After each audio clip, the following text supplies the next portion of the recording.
Hello friends, welcome to the new episode of my channel. আমি অরিত্র। তো 7 June দুটো বাংলা ছবি আসতে চলেছে, দুটো বড় বাংলা ছবি, দুজন বড় সুপারস্টার। একদিকে প্রসেনজিৎ চ্যাটার্জি রয়েছেন, একদিকে জিৎ রয়েছেন। তো দুজনের আর কি ক্ল্যাশ হতে চলেছে বক্স অফিসে 7 জুন। অযোগ্য আসবে, যেটা কৌশিক গাঙ্গুলি পরিচালনা করছেন, অন্যদিকে সবি কুন্ডু পরিচালনা করছেন, বুমেরাং আসতে চলেছে। তো এই দুটোর মধ্যে আমরা কম্প্যারিজন করবার চেষ্টা করবো যে এই দুটোর মধ্যে কোনটা বক্স অফিস ক্ল্যাশ জিততে পারে, কোনটা এগিয়ে থাকবে, কি হবে সেটা নিয়ে আমরা এই ভিডিওর মধ্যে কথা বলবার চেষ্টা করবো।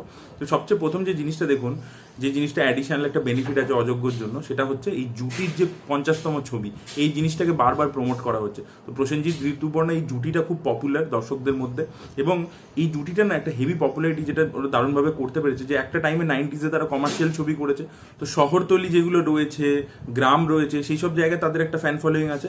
আবার অ্যাট দ্য সেম টাইম তারা ঋতুপর্ণ ঘোষের ছবি করেছে, ভালো মানে যেগুলোকে আমরা বলি প্রাক্তনের মতো ছবি, যেগুলো মাল্টিপ্লেক্স ওরিয়েন্টেড ছবি, তো সেই ধরনেরও করেছে। তো শহরেরও কিন্তু তাদের হিউজ একটা ফ্যান ফলোয়িং রয়েছে। তো তাদের কিন্তু দুই জায়গাতেই রয়েছে। তো একটু আমরা কলকাতার বাইরে বেরিয়ে গেলে, যেখানে এখন সিঙ্গেল স্ক্রিনগুলো মাল্টিপ্লেক্সে কনভার্ট হয়ে গেছে, সেরকম জায়গাতেও তাদের ফ্যান বেস আছে এবং শহরের মধ্যেও আছে। তো সব দিক দিয়ে মিলিয়ে জুটিটা একটা বিশাল বড় প্লাস পয়েন্ট হয়ে যাচ্ছে অযোগ্যর ক্ষেত্রে।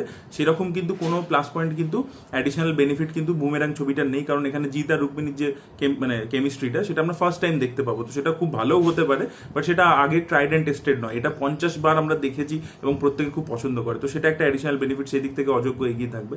দ্বিতীয় যে জিনিসটা হচ্ছে ডিরেক্টরের নিজস্ব ফ্যান বেস।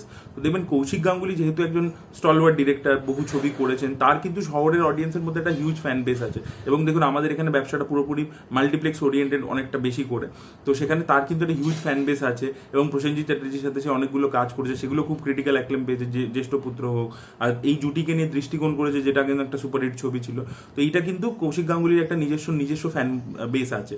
কিন্তু সৌভিক কুন্ডু এখনো খুবই নতুন একজন পরিচালক, তার সাথে কৌশিক গাঙ্গুলি কম্পারিজনও হয় না, বাট তার কিন্তু এখনো অবধি কোনো সিগনেচার বা একটা নিজস্ব ফ্যান ফলোয়িং সেরকম কিন্তু নেই। তো সেই দিক থেকেও কিন্তু অযোগ্য এগিয়ে থাকবে। তৃতীয় জিনিসটার বিষয়ে ইভ্যালুয়েশন করবো, যে তৃতীয় যে ফ্যাক্টরটা আমি ধরেছি, সেটা হচ্ছে প্রমোশনাল মেটেরিয়াল। তো জিতের হাউসের মানে জিৎ ফিল্ম ওয়ার্কসের এটা তো চিরকালেরই একটা প্রবলেম, তারা অনেক লেট প্রমোশন করে।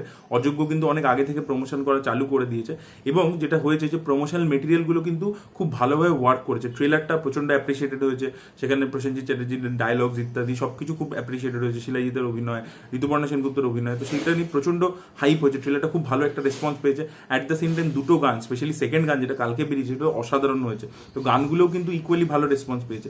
অন্যদিকে বুমেরাঙে দুটো গান এসেছে। প্রথম গানটা তো ইভেন জিতের যারা মানে ওটা এক্সপেরিমেন্টাল গান ছিল, বাট সেটা কিন্তু দর্শকের অতটা পছন্দ হয়নি, জনপ্রিয় হয়নি কিন্তু গানটা।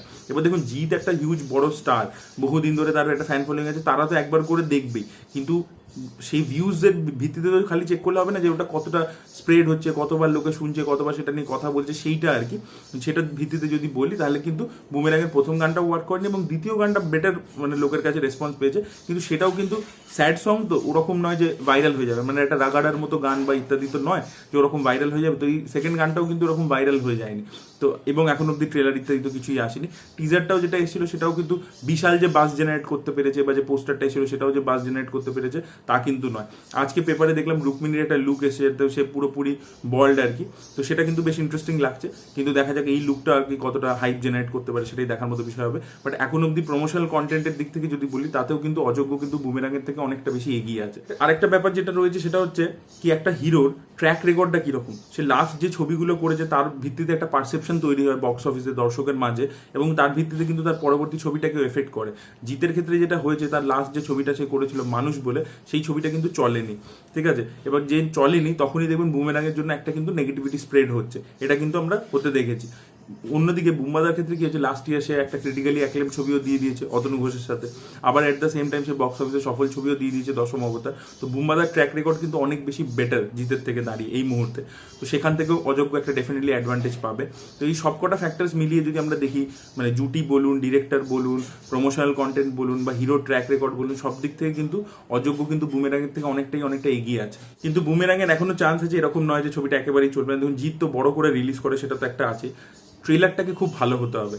বুমেরাং কিন্তু অন পেপার অনেক বেশি একটা মেন স্ট্রিম ছবি, কিন্তু অযোগ্যর থেকে অযোগ্য কিন্তু অত একটা সিরিয়াস ছবি হবে, একটা রিলেশনশিপকে খুব ম্যাচিউর রিলেশনশিপকে দেখাবে।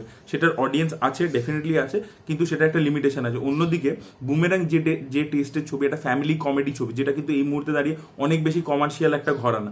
তো বুমেরাংয়ের ট্রেলারকে অসাধারণ হতে হবে, কিক-অ্যাস হতে হবে এবং প্রপার একটা প্রমোশন হতে হবে। এখানে জিৎ বাদেও যে একটা স্টার কাস্ট রয়েছে, হিউজ স্টার কাস্ট, তাদের কিন্তু একটা মাল্টিপ্লেক্সের পুল আছে, ঠিক আছে?